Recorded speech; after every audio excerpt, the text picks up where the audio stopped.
Bible வசனம். கிறிஸ்துவுக்குள் பிரியமானவர்களே, அன்பின் ஸ்தோத்திரம். சங்கீதம் புத்தகத்தில் இருந்து 118 அதிகாரம் 1 வசனம் முதல் 5 வசனம் வரை பார்ப்போம்.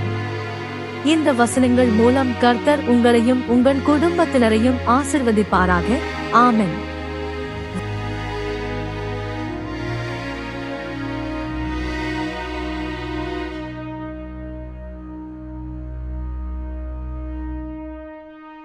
வசனம் 1. கர்த்தரை துதியுங்கள், அவர் நல்லவர், அவர் கிருபை என்றுமுள்ளது. வசனம் 2. அவர் கிருபை என்றுமுள்ளதென்று இஸ்ரவேல் சொல்வதாக. வசனம் 3.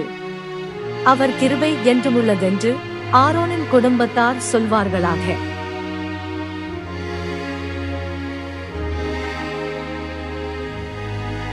வசனம் 4.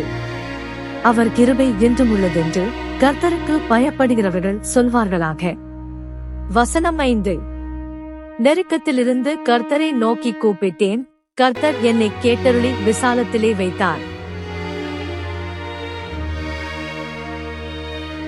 வாக்கு கொடுத்தவர் வாக்கு மாறாதவர், நிச்சயம் நிறைவேற்றுவார். பயப்படாதீங்க, நீங்க வெட்கப்பட்டு போவதில்லை. அடுத்து என்ன நடக்குமோ ஏது நடக்குமோ ஒரு பயம் எப்போதும் இருந்து கொண்டே இருக்கா. கர்த்தர் உங்களை பலப்படுத்துகிறவர். தம்மை நோக்கி கூப்பிடுற யாவருக்கும் கர்த்தர் சமீபமாய் இருக்கிறார். பயப்படாதீங்க. கலங்கி நின்றேன், கதறி கூப்பிட்டேன், அருகில் வந்தார், அரவணைத்தார், அதிசயமாய் நடத்துகிறார் கர்த்தர். ஜெபியுங்கள், இயேசப்பா உங்கள் ஜெபத்திற்கு பதில் தருவார்.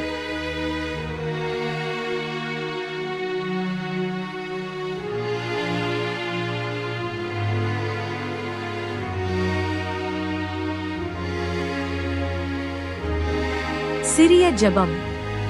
அன்புள்ள பிதாவே, இனிய இப்புதிய நாளை காணச் செய்த உம் கிருபைக்காக நன்றி.